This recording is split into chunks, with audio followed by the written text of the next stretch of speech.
ശ്ലോകം 4. ഇനി വേറെ ചില ആൾക്കാർ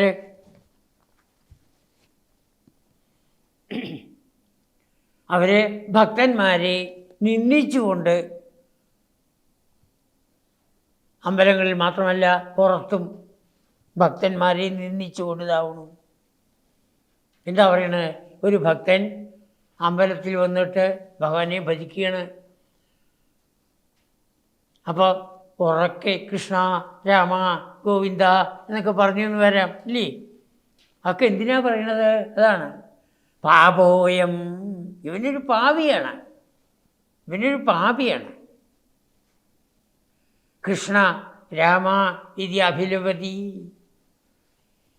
ഭഗവാന്റെ നാമങ്ങൾ ഉറക്കെ പറയണു. എന്തിന്? നിജം ഗൂഹിതം ദുശ്ചരിത്രം. നിജം ദുശ്ചരിത്രം. ആരെ കൊന്നുണ്ട്? ആ കൊന്നത് ആരും അറിയാതിരിക്കാൻ വേണ്ടി താൻ വലിയ ഭക്തനാണ് എന്ന് പറഞ്ഞുകൊണ്ട് നടക്കുകയാണ്. ആൾക്കാരറിയാൻ വേണ്ടി കൃഷ്ണ രാമ ഗോവിന്ദ എന്ന് അമ്പലം മുഴുവൻ നടന്ന് ചുറ്റി നടന്ന് പറഞ്ഞുകൊണ്ടിരിക്കുകയാണ്. എന്തിനാണ്? തൻ്റെ ആ താൻ ചെയ്തതായ അപരാധത്തിനെ മറയ്ക്കാൻ വേണ്ടിയാണ്. കഴിഞ്ഞോ? ഇല്ല. ഇങ്ങനെയുള്ള ആ ഒരാൾ എൻ്റെ വീട്ടിലേക്ക് വന്നു. ഇതിപ്പോൾ ആരാ പറയണത്? ഭക്തിയില്ലാത്ത ആളാണ് പറയണത്, ഒരഭക്തനാണ് പറയണത്. ആരെക്കുറിച്ചാണ് പറയണത്? ഭക്തനെക്കുറിച്ച്. അതാണ് നിർലജ്ജസ്യാസ്യ. അവൻ എൻ്റെ വീട്ടിലേക്ക് വന്നു, എന്നിട്ടോ വാചാ, എന്നിട്ടോ വലിയ ലെക്ചർ അടിക്കുക പറയില്ലേ? ഭഗവാനെക്കുറിച്ചൊക്കെ വളരെ വലുതായിട്ടൊക്കെ പ്രസംഗിക്കുന്നു. ബഹുതര കഥനീയാനി മേ വിഘ്നിതാനി. അപ്പോൾ എൻ്റെ മരുമക്കളോട് ചില കാര്യങ്ങൾ പറയാനുണ്ട്. അവ പറയാനൊന്നും എനിക്ക് സമയം കിട്ടിയില്ല. എന്താണ്? വീട്ടിൽ വന്നിട്ട് അയാളുടെ കാര്യങ്ങൾ ഓരോന്ന് പറഞ്ഞുകൊണ്ടിരിക്കുകയാണ്.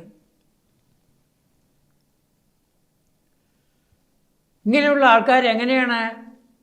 ഭ്രാതാമേ വന്ധ്യശീലോ. എൻ്റെ സഹോദരനുണ്ടല്ലോ, അവൻ ഒരു ഉപകാരമില്ലാത്ത കാര്യങ്ങളാണ് ചെയ്യണത്. വന്ധ്യശീല ഭജതിക്കില്ല സദാ വിഷ്ണു. എപ്പോഴും വിഷ്ണുവിനെ വഹിച്ചുകൊണ്ട് നടക്കുകയാണ്.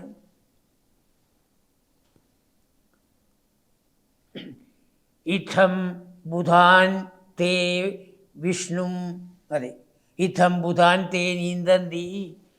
ജ്ഞാനികളായിട്ടുള്ളവരെ നിന്ദിക്കുന്നു. നല്ലോണം ശ്രദ്ധിക്കണം. അഭക്തന്മാരായ ആൾക്കാർ ഭക്തന്മാരെ നിന്ദിക്കുകയാണ്. ഭക്തന്മാർ അമ്പലത്തിൽ പോയിട്ട് കൃഷ്ണ രാമ ഗോവിന്ദ എന്ന് ഉറക്കെ പറയുന്നു. പൂന്താനത്തിനെ പോലെ ഉള്ള ആൾക്കാർ അവർ ഭക്തി കൊണ്ട് ആ ഭഗവാന്റെ നാമത്തിനെ ഉറക്കെ പറയുന്നു. അപ്പോൾ ഭക്തിയില്ലാത്ത ആൾക്കാർ പറയുകയാണ്. എന്തിനാ ഇങ്ങനെ പറയണ അറിയോ? അയാൾ ചെയ്ത കുറ്റങ്ങൾ ആരും അറിയാതിരിക്കാൻ വേണ്ടി. ഞാൻ വലിയ ഭക്തനാണെന്നെല്ലാം അറിയട്ടെ. ഗൂഹിതം ദുശ്ചരിത്രം. തൻ്റെ ചീത്ത ആ കർമ്മത്തിനെ മറച്ചു വയ്ക്കാൻ വേണ്ടി. ഗൂഹിതം. പിന്നെയോ ഏതെങ്കിലും ഒരു വീട്ടിൽ പോയിട്ട് എന്തെങ്കിലും ചിലപ്പോൾ ഒന്ന് പറഞ്ഞിട്ടുണ്ടാവും. നിർലജ്ജസ്യ. ഒരു ലജ്ജയില്ലാതെ എപ്പോഴാണ്? ഊണ് കഴിക്കേണ്ട സമയത്ത് കയറി വരും. എന്തിനാണ്? ചോറ് കിട്ടാനേ. നിർലജ്ജസ്യ. എന്നിട്ടോ അവിടെ ഇരുന്നിട്ട് ഓരോ കാര്യങ്ങളെക്കുറിച്ച് പറയും. ബഹുതര കഥനീയാനി. വളരെ പറഞ്ഞുകൊണ്ട് എന്തുണ്ട്? മേ വിഘ്നിതാനി. എനിക്ക് പറയാനുള്ളതൊക്കെ പറയാൻ സാധിക്കാതെ പോയി. സ്വന്തം സഹോദരനെ തന്നെ ചിലപ്പോൾ നിന്ദിച്ച് പറയുന്നു. ഭ്രാതാമേ വന്ധ്യശീലോ ഭജതി. എൻ്റെ സഹോദരൻ വന്ധ്യശീലനാണ്. ചെയ്യുന്ന കർമ്മത്തിന് ഒരു ഫലമില്ല. അതാണ് വന്ധ്യ. അയാൾ എപ്പോഴും ഭജതിക്കില്ല സദാ വിഷ്ണു. എപ്പോഴും വിഷ്ണുവിനെ ഭജിച്ചുകൊണ്ടിരിക്കണം.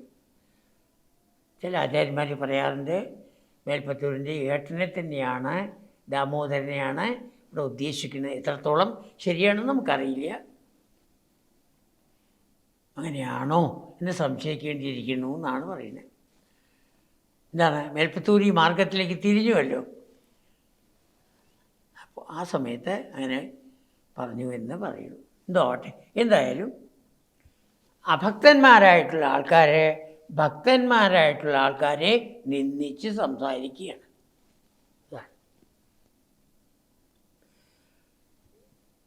അതാണ് ഒടുവിൽ പറഞ്ഞത്. ഇത്തം ഇപ്രകാരം ബുധാൻ തേ നീന്തന്തി, ജ്ഞാനികളായിട്ടുള്ളവരെ അവരെ നിന്ദിക്കണം.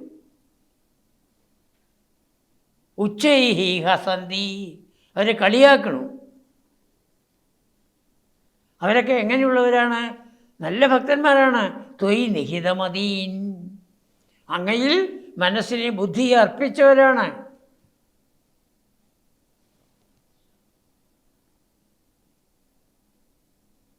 ഭഗവാനെ, ഞാനും ഒരു ബ്രാഹ്മണനാണ്.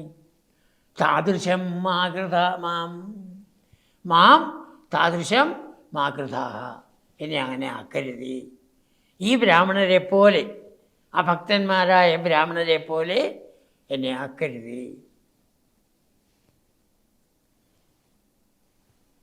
അപ്പോൾ ഇൻവേർട്ടർ കോമയിൽ അവിടെ ഇട്ടിരിക്കുന്നതൊക്കെ ഭക്തിയുള്ളവർ പറയുന്നതാണ്. അതിന് അഭക്തന്മാർ ആയ ബ്രാഹ്മണർ ഇവൻ ഭക്തിയില്ലാത്തവനാണ്, അവൻ ചെയ്തതായ ദുഷ്കർമ്മങ്ങളെ മറച്ചു വയ്ക്കാൻ വേണ്ടിയാണ് ചെയ്യുന്നത് എന്ന് പറഞ്ഞു വരുത്തുകയാണ്.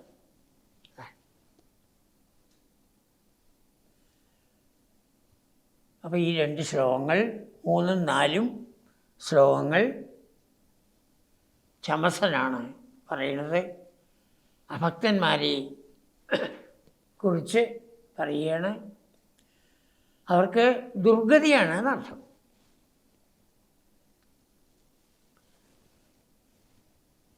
പൂജാതി കർമ്മങ്ങളിൽ അവർ ഏർപ്പെടുന്നുണ്ട്. ഭഗവാനെ സ്തുതിക്കുന്നുണ്ട്, ഒക്കെ ശരി തന്നെ. അവരുടെ മനസ്സ് നന്നല്ല, പരിശുദ്ധമല്ല. അങ്ങനെയുള്ള ബ്രാഹ്മണർ, ഞാനും അങ്ങനെ ഒരു ബ്രാഹ്മണനാണ്. അപ്പോൾ എന്നെ അതിൽ പെടുത്തരുതേ, അതിൽ നിന്ന് വിട്ടു നിൽക്കാൻ ഞാൻ ആഗ്രഹിക്കുന്നു.